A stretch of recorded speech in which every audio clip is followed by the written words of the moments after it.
2장 21절부터 36절까지 교도가십니다. 제가 먼저 읽고 번갈아 읽겠습니다. 사도행전 2장 21절부터 36절까지 교도가시겠습니다. 누구든지 주의 이름을 부르는 자는 구원을 얻으리라 하였느니라. 이스라엘 사람들아, 이 말을 들으라. 너희도 아는 바에 하나님께서 나사렛 예수로 큰 권능과 기사와 표적을 너희 가운데서 베푸사 너희 앞에서 그를 증거하셨느니라. 그가 하나님의 정하신 뜻과 미리 아신 대로 내어준 바 되었거늘 너희가 법 없는 자들의 손을 빌어 못 박아 죽였으나 하나님께서 사망의 고통을 풀어 살리셨으니 이는 그가 사망에게 매여 있을 수 없었음이라. 다윗이 저를 가리켜 가로되 내가 항상 내 앞에 계신 주를 배웠음이여 나로 요동치 않게 하기 위하여 그가 내 우편에 계시도다. 이러므로 내 마음이 기뻐하였고 내 입술도 즐거워하였으며 육체는 희망에 거하리니 이는 내 영혼을 음부에 버리지 아니하시며 주의 거룩한 자로 썩음을 당치 않게 하실 것이미로다. 주께서 생명의 길로 내게 보이셨으니 주의 앞에서 나로 기쁨이 충만하게 하시리로다 하였으니 형제들아, 내가 조상 다윗에 대하여 담대히 말할 수 있노니 다윗이 죽어 장사되어 그 묘가 오늘까지 우리 중에 있도다. 그는 선지자라. 하나님이 이미 맹세하사 그 자손 중에서 한 사람을 그 위에 앉게 하리라 하심을 알고 미리 보는 거로 그리스도의 부활하심을 말하되 저가 음부에 버림이 되지 않고 육신이 썩음을 당하지 아니하시리라 하더니 이 예수를 하나님이 살리신지라. 우리가 다 이 일의 증인이로다. 하나님이 오른손으로 예수를 높이시매 그가 약속하신 성령을 아버지께 받아서 너희를 보고 듣는 이것을 부어주셨느니라.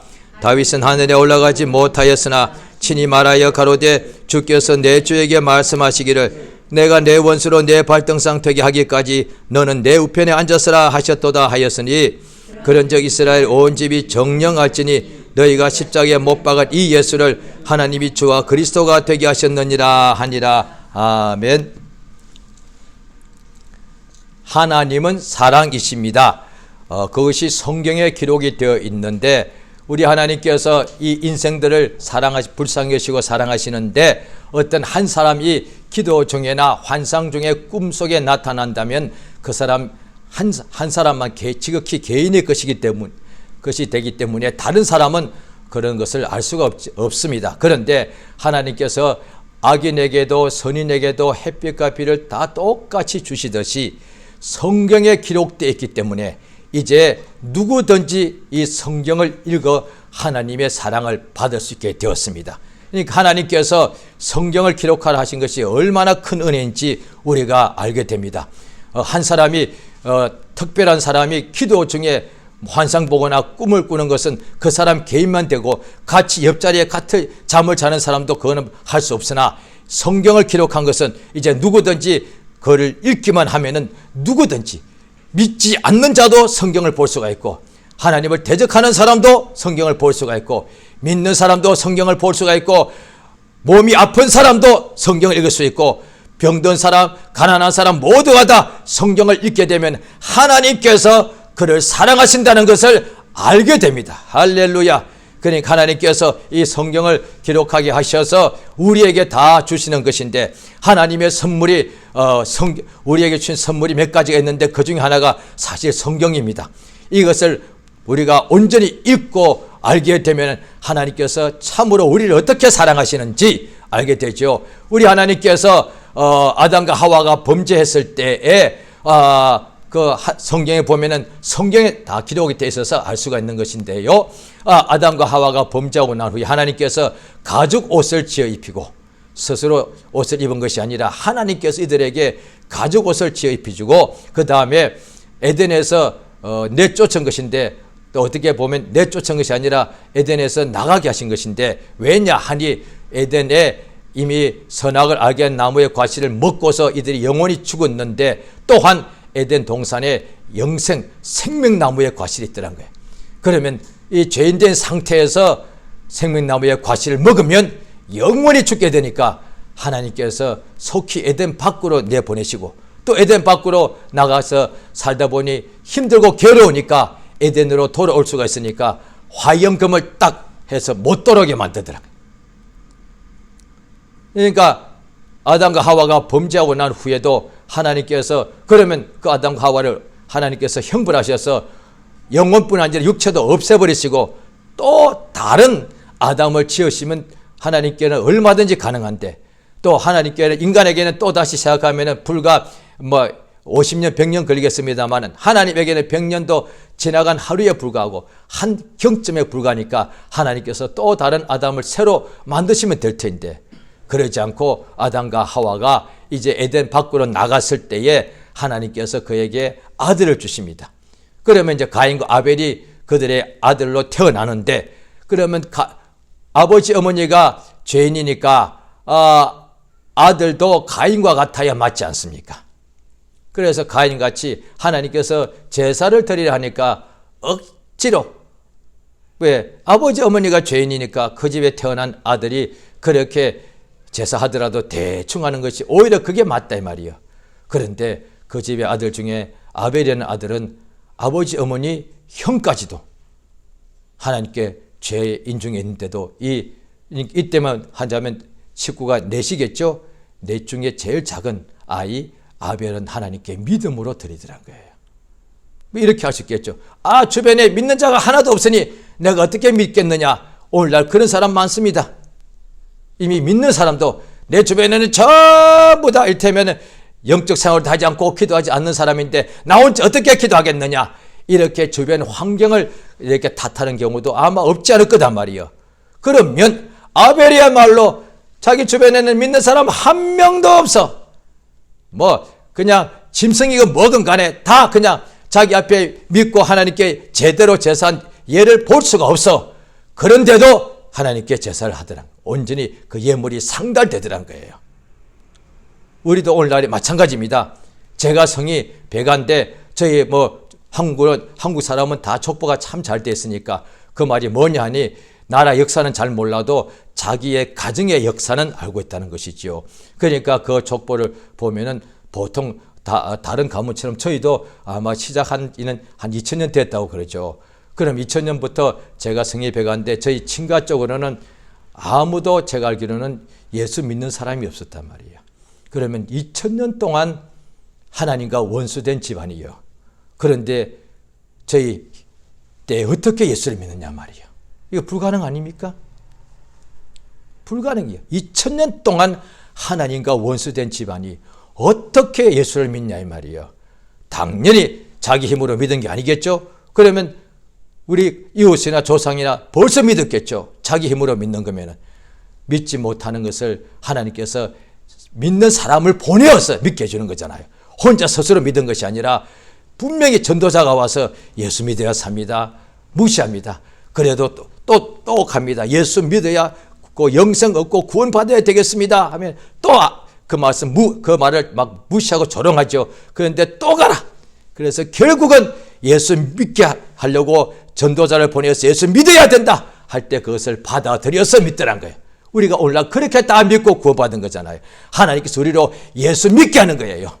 그러니까 믿는 사람을 보내어서 믿지 않는 사람에게 가서 예수 믿어 영생 얻는다고 자꾸 말해주라. 모르니까 알려주라. 그래서 결국은 10번 20번 알려주는 바람에 그걸 받아들여서 예수를 믿게 됐잖아요. 우리가 스스로 믿는 사람 거의 없습니다. 하나님께서 예수 믿게 하는 것이죠. 얼마나 감사한 거예요. 그러니까 예수 믿지 않으면 영혼이 있건 없건 그 다음에 지옥 가건 안 하건 인정하든 안 하건 그냥 내버려 뒀다가 죽고 나면 다 지옥 가게 그냥 할 것이 왜? 모든 인간은 마귀 자식이니까 그대로 그냥 놔두고 뿐 아니라 마귀 자식일 뿐 아니라 살아생전에도 얼마나 믿는 사람들을 조롱하고 무시하고 멸시하는데 저 같은 경우는 20살도 되기 전에 아직 어릴 때인데도 그렇게 그냥 교회는 싫더란 거예요. 교인들은 그냥 조롱이 되더라 이 말이에요. 왜 저렇게 없는 신을 만들어 내놓고 그 앞에 가서 맨날 징징거리면서 도와달라 그러는가. 자기 힘으로 살면 되지. 이런 생각이 들더라 이 말이에요. 예, 그런데 하나님께서 그러니까 그냥 내버려 두면 될 거를 교회를 그렇게 조롱하고 믿는 사람들을 조롱하면 그냥 내버려 두면 될 거를 하나님께서 불쌍히 여시고 사랑하시는 거예요. 살려주시는 거죠. 그러니까 하나님께서 죄인들을 불쌍히 여기시는데 아담과 하와의 모두 우리 모든 인류는 아담과 하와의 후손이기 때문에 그러면 이렇게 말해야 정상입니다. 성경을 보니까 유대인들이 죄인인데 그들에게 율법을 주어서 자기들이 죄인인 것을 깨닫게 해주는 것이고, 이방인들도 죄인인데 자기 죄를 깨닫지 못하는데, 그런데 자기 속에 양심이 있어서 자기가 죄 있는 것을 알게 되더란 거예요. 예수님 앞에 어떤 예루살렘에서 간음하던 현장에서 잡힌 여자를 사람들이 끌고 와서 뭐 수백 명이 끌고 왔겠죠. 다 그냥 간음한 여자를 돌로 쳐 죽이라고 율법에 하나님 명령이 그러니까 그들의 돌을 다 들고 와서 예수님께 이 여자를 끌고 와서 주여, 율법에 의하면 이 여자를 돌로 치라 하였는데 당신은 뭐라고 말씀하시겠습니까? 했을 때 예수께서 너희 중에 죄 없는 자가 먼저 이 여자를 돌로 치라 그랬습니다. 너희 중에 죄 없는 자가 이 여자를 치라. 그러니까 성경 말씀에 기록되기를 어른부터 아이까지 양심의 가책을 받아서 다 떠나더라. 한 명도 남지 않더란 거예요. 이게 바로 하나님 하신 일이 이루어진 거라고요. 아이까지도 자기가 죄인인 줄 아는 거예요. 예수의 말씀하시기 전에는 이 여자가 죄인이여, 이 여자는 내가 돌로 쳐서 마땅히 죽여야 될 자여, 이 여자는 진짜 죄인이여. 그런데 나는 이 여자를 돌로 죄인을 죽여도 될 만큼 나는 죄인이 아니여. 그렇게 생각하고 그 여자를 죽이려고 수백 명이 예수 앞에 왔는데 예수께서 너희 중에 죄가 없거들랑 이 여자를 돌로 치라. 그러니까 한 명도 예외 없이 예수의 그 말씀을 듣고서 자기가 죄인인 줄 깨달은 거예요. 얼마나 감사해요. 그걸 몰랐다면 죄인이 죄인을 돌로 쳐 죽일 뻔했잖아요. 그럼 자기도 살인한 거야. 자기도 죄인이면서.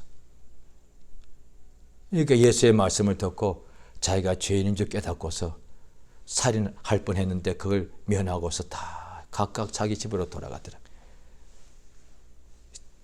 오늘 본문도 예수님이 부활하시고 난 후에 하늘로 올리시고 그 다음에 예수의 제자들이 모여서 기도하는 중에 성령이 임해서 성령 충만하여 방언을 말할 때 많은 사람들이 몰려와서 놀라고 미쳤다, 술 취했다 할 때에 베드로 사도가 먼저 일어나서 맨 먼저 설교한 부분입니다. 이 설교를 하고 나니까 예루살렘에서 예수가 죽을 때 그렇게 예수 십자가에 못 박으라, 그 다음에 예수님 밑에서 죽을 때도 막 침뱉고 조롱하던 사람들이 우리 형제여 우리가 어찌할꼬, 베드로의 설교 듣고 자기들의 죄를 깨닫게 된 거예요.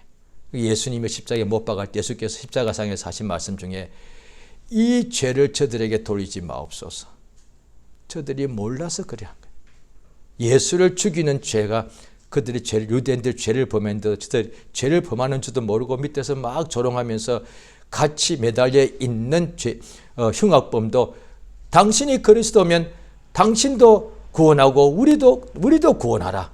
밑에 있는 수많은 유대인들도 예수 그리스도가 자기를 구원하러 오신 분인지도 모르고 예수를 밑에서 조롱하면서 하하 당신이 그리스도면 남은 구원하면서 자기는 구원하지 못하는가? 이렇게 다 비웃고 조롱했단 말이에요. 그들이 자기의 죄를 깨닫고 회개하면은 성령을 선물로 받더란 거예요.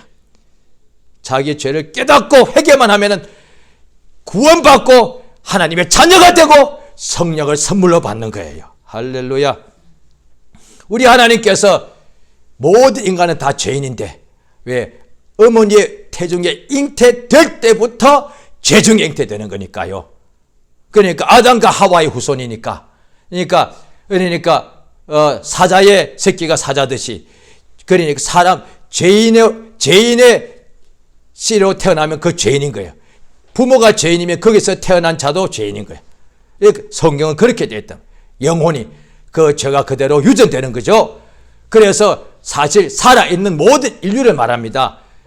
볼 때 자기 자신을 누구라고? 나는 남자라 봅니다. 나는 20세기, 21세기 사람으로 봅니다. 나는 나이가 몇 살입니다. 또 나는 어떻게 이렇게 학식을 이렇게 했고 학식이 없고 나는 물질이 이렇게 하고 물질이 없고 다 나는 직업이 이렇고 저렇고 말할 거예요. 그런데 성경에서 알려주는 모든 사람은 죄인이요.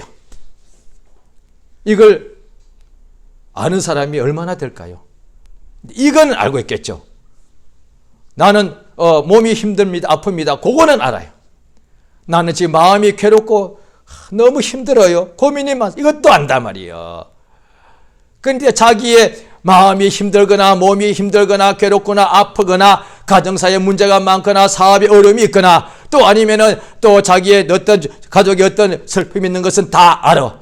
그래서 내가 힘든데 왜 하나님은 가만 보고 계시는가? 이런 사람도 있고 나는 병들고 나는 가난하고 배고 고픈데 왜 하나님은 가만 보고 계시는가? 이렇게는 할 수 있어도 자기가 죄인이라고는 모르더란 거예요. 그래서 불신자들에게 예수께서 당신의 죄 때문에 죽었습니다 하면 기분 나빠합니다.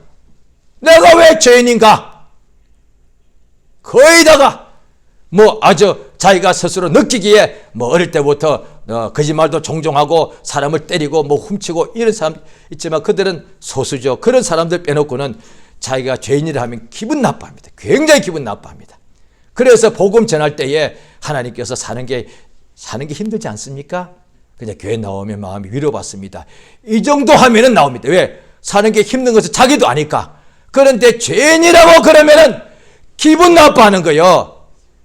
그런데 이것을 성경에서 이걸 알겠죠. 그래 예수 앞에 처음 나올 때 그 사람이 구원받으려면은 죄에서 구원받는 건데 영적 기도가 뭐냐? 주여, 주 예수여. 이게 인도자가 기도를 한 단어 한 문장씩 끊어서 앞에서 해주면 따라하는 것이 보통 영적 기도 아니겠습니까? 어떻게 하느냐? 주여, 주 예수여, 나는 아픕니다. 그건 영적 기도 아니에요. 그 사람은 그래 해도 거듭나지 않습니다. 주 예수여, 나는 슬프고 외롭습니다. 이렇게 하면 그 사람 거듭날 수가 없어요. 주 예수여, 나는 죄인입니다라고 말해야 거듭납니다. 왜? 구원은 죄에서부터 구원하는 거니까. 예수가 십자가에 못 박혀 죽은 것은 우리 병 때문이 아니고 우리 가난 때문이 아니고 우리 영혼의 죄 때문에 대신 대속 제물로 못 박혀 죽은 거예요. 제물로서 희생 제물, 말 그대로 제사 때 산짐승을 죽여서 피를 뿌리고 살을 태워서 바치는 그 제물. 예수님은 육체가 있어야 오신 것은 제물로서 바쳐지기 위해서 왔다 이 말이야. 왜 제물을 바치는가? 유대인들이 그래서 힘들한 거예요. 왜냐하면 유대 주변에 있던 이방인들은 사람을 제물로 바치는 경우가 있었죠. 그런데 유대인들은 사람을 바친 역사가 없어. 다 그냥 소와 양과 염소 이렇게 짐승의 피를 흘렸지 어떻게 사람을 제물로 바쳐요? 말이 안 되는 얘기예요. 유대인들은 수천 년 동안 성전에서 제사를 했을지라도 짐승을 죽인 거예요. 그런데 예수님을 죽이다니 이게 이해가 되지 않는 거예요. 그러니까 성경 보면 바울 같은 사람이 로마서부터 거의 바울이 기록하지 않았습니까? 바울 같은 사람을 주님이 기록하게 한 이유가 있어요. 다른 사람도 또 요한복음 다 기록했지만은 바울은 예수님의 직접 택하신 12명 사도가 아니지 않습니까? 나중에 예수께서 그가 길을 가는 중에 공중에서 나타나사 그를 부르신 것인데 로마서부터 보면은요 고린도 쭉 바울이 쓴 건데 거기서 보면은 꿈을 꾸다, 환상을 보았다, 또 병 고쳤다 이런 이적도 많이 나와요. 그런데 핵심은 똑같이 로마 교인들에게도 예수가 우리 대신하여 십자가에 못 박혀 죽었다 그 이야기하는 거예요. 전부 다 죄에서 우리를 구원하셨다. 고린도 교인들에게도 하나님이 그 아들 예수를 우리 대신하여 죽는 데 내어줬다 이거야. 에베소도 마찬가지야. 죄와 허물로 죽었던 너희를 하나님께서 그 아들 예수를 보내셔서 살리셨다.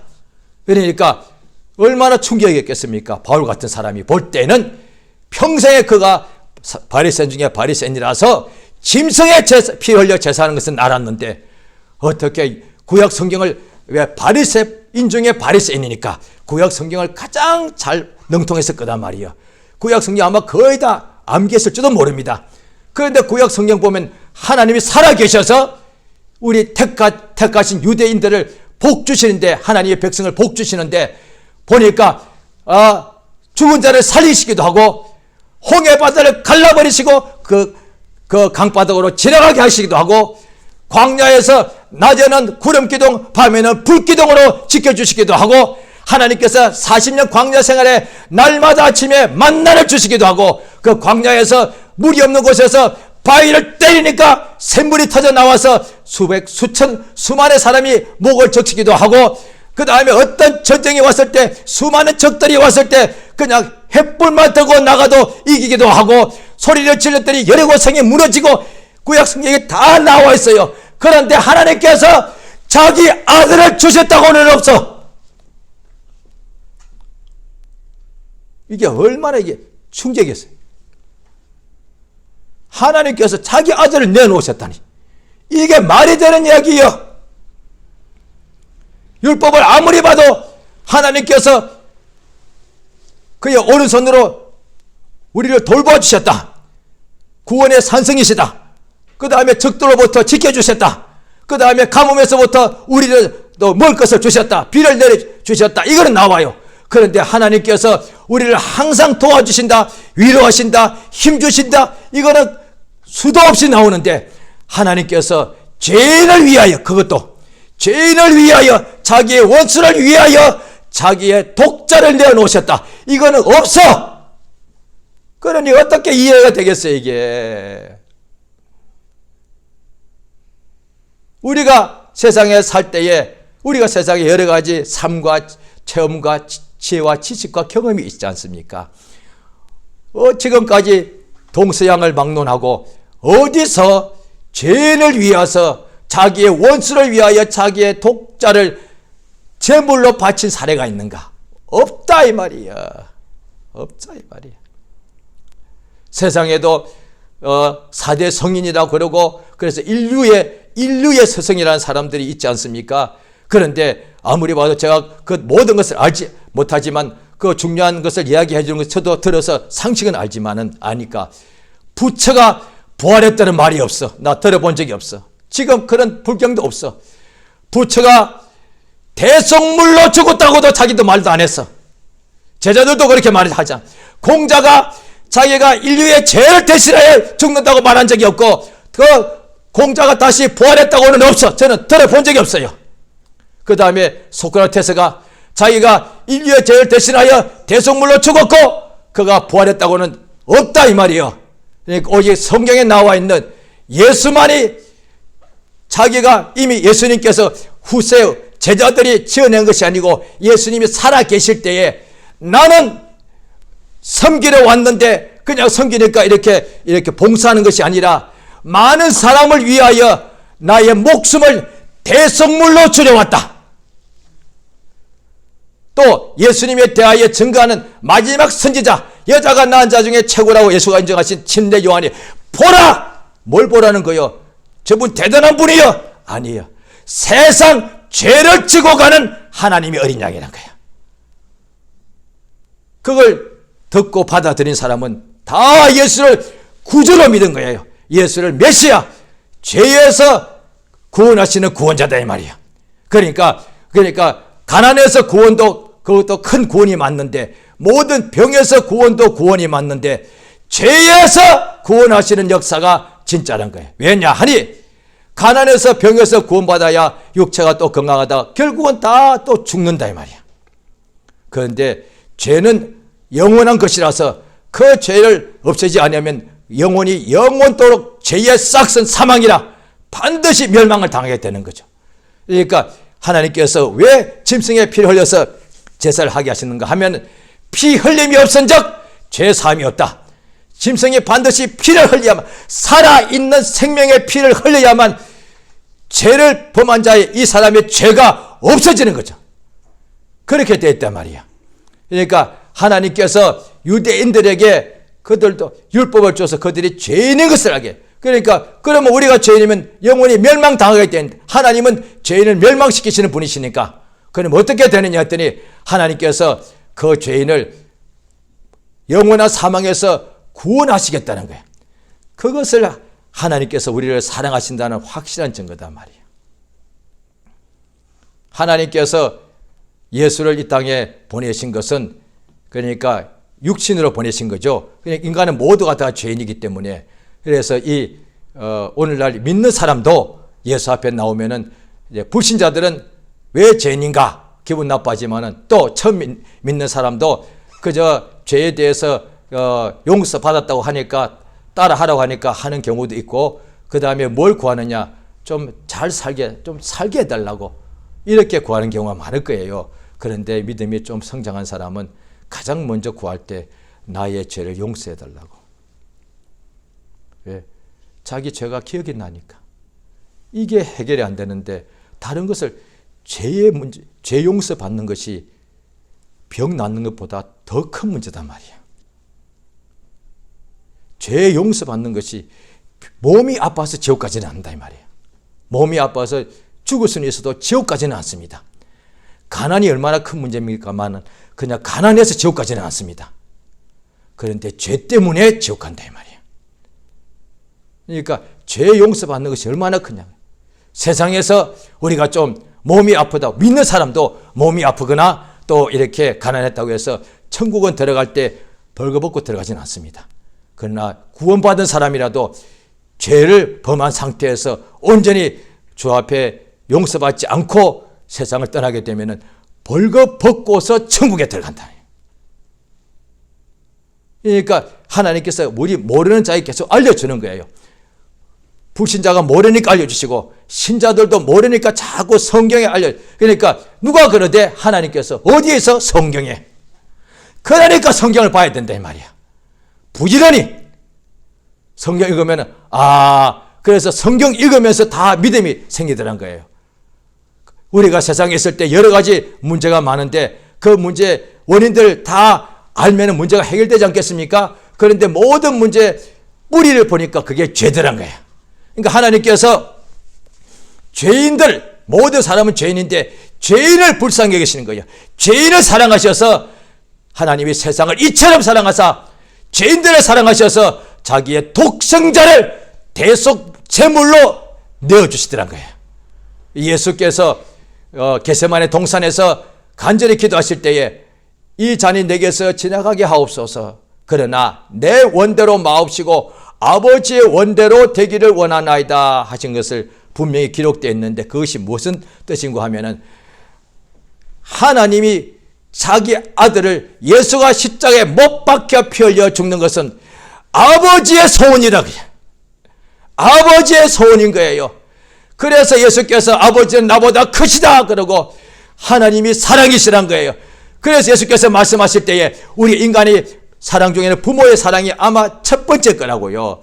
그러니까 자녀가 태어날 때에 자녀가 열이 있다고 한다면 사람이 자녀가 볼 때는 달라. 내가 뭔가 잘났으면 엄마 아빠가 나를 더 사랑할 것 같고 내가 못났으면 엄마 아빠가 나를 미워할 것 같아. 자녀도 그렇게 생각할 수가 있죠. 그러나 부모 입장 되면 아니요. 자녀가 열이라면 그 중에 뛰어난 애도 내 자식이라서 사랑하고 못난 자도 사랑하는 거예요. 왜요? 내 자녀니까. 그래서 있고 없고 외모 때문에 하는 것이 아니라 내 아들 딸이니까. 이 부모가 자녀를 사랑하는 것은 뭐 공부하고 훈련 받아서 하는 것이 아니라 자녀가 딱 태어난 순간에 그냥 사랑스러워. 그건 다 우리가 체험하고 있지 않습니까? 내 자녀니까 그렇게 사랑스럽더란 거예요. 그래서 하나님 아버지께서 사랑이시라는 거예요. 그런데 부모가 자녀를 사랑하지만 그 자녀를 원수를 위하여 자기의 그 사랑하는 자녀를 대속 제물로 내놓지는 않는다는 거예요. 그거는 불가능이야. 그래서 예수께서 땅에 있는 아비를 하지 말라. 아버지는 한 분밖에 없다. 그가 진실로 우리를 사랑하신다는 거예요. 왜냐하니 하나님 우리가 선인을 위하여 죽는 자가 가끔 용감히 죽는 자가 혹 있는데 그러나 우리가 아직 죄인 되었을 때에 하나님께서 자기 아들을 내어주심으로 우리에 대한 자기의 사랑을 확정하셨다. 하나님 우리 진실로 사랑하세요. 너무너무 사랑하십니다. 그걸 어떻게 하냐고요. 어떻게 하나님이 자기 아들 예수를 나의 죄를 대신하여 대성물로 죽는데 십자가에 못 박히게 내어줬으니까 그건 다 증거예요. 예수를 못 박은 자, 예수를 조롱한 자도 예수를 다 봤습니다. 예수가 십자가에 갈릴리 산, 갈보리 산 위에 높은 십자가에 매달려서 불과 5분 만에 죽은 것이 아니라 6시간 동안 죽어가고 있을 때 믿는 사람도 보았고 원수도 보았고 유대인도 보았고 로마 사람도 보았고 있는 사람 없는 사람 모두가 다 예수가 십자가에 못 박혀 있는 것을 다 보았습니다. 예수가 십자가에 못 박혀 죽은 것을 전부 다 보았고 알고 있습니다. 수많은 사람이 있습니다. 예수가 십자가에 못 박혀 죽은 것이 하나님께서 우리를 사랑하시는 증거다. 그러니까 사랑이라 할 때 말로 하는 것은 누구든지 할 수 있단 말이에요. 그런데 증거해요. 하나님이 우리를 사랑하신다는 하면 증거를 대라. 예, 예수가 십자가에 못 박혀 죽었다. 이거보다 더 큰 증거가 어딨냐 말이에요. 그러니까 하나님 우리를 사랑하시기 때문에 이 땅에 이제 살면 있습니다. 우리가 계속 살면 이 땅은 환난과 공고가 많은 곳인데 그저 우리를 데려가시지 않고 이럴 때가 있습니다.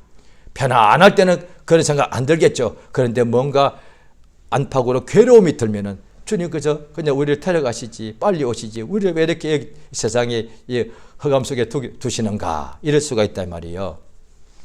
그런데 성경을 보면은 아이가 자라가면서 아빠 엄마가 자기를 사랑하는 것을 점점 더 알아가듯이 하나님께서 세상에 우리를 머물게 하시는 것은 인간은 자란다는 뜻입니다. 성경 어디 봐도 천사가 자란다고는 없어. 사람은 자라가는 존재예요. 육체가 자라가고 마음이 지식이 지혜가 자라가고 가장 중요한 것은 영혼이 자라간다는 거예요. 언제? 세상에 있을 동안에만. 그러니까 세상에 있을 동안에 왜 우리를 빨리 데려가지 않고 세상에 머물러 있게 하시는가? 믿는 사람들인데 하나님이 우리를 얼마큼 사랑하시는지 그 사랑의 넓이 깊이를 알아간다 이 말이에요.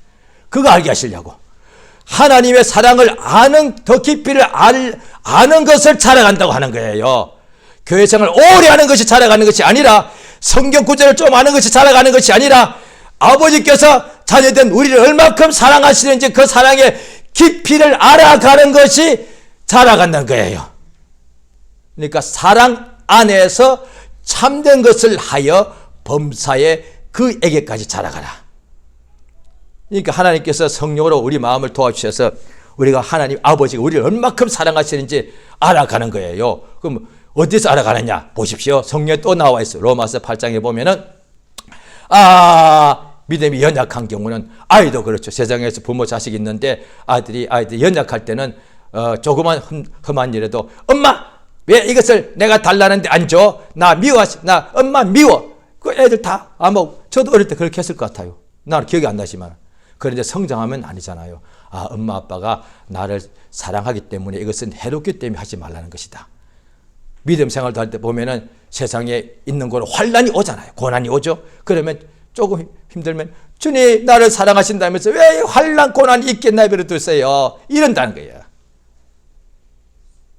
그런데 하나님의 사랑, 하나님께서 자기 자녀인데 하나님 우리 아버지인데 너 환난이 올 때 너 분명히 넘어지라. 나를 떠나고 나한테 막 미워하고 나를 시험 들어라 하시는 것이 아니라 그 환난 속에서 아버지께서 우리를 얼마큼 사랑하신 그 사랑의 깊이를 깨달아서 하나님께서 로마서 8장에 보면은 자기 아들도 아끼지 않고 우리를 위하여 죄인들을 위하여 내어주셨는데 무엇을 은사로 주시지 않겠느냐.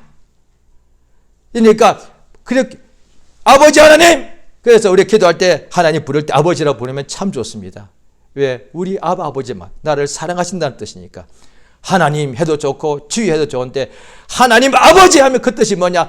진짜 아버지와 가장 가까운 관계고 그가 나를 정말로 사랑하신다는 걸 아는 거예요. 왜? 자녀들이 아빠 엄마 하는 것이 뭐야?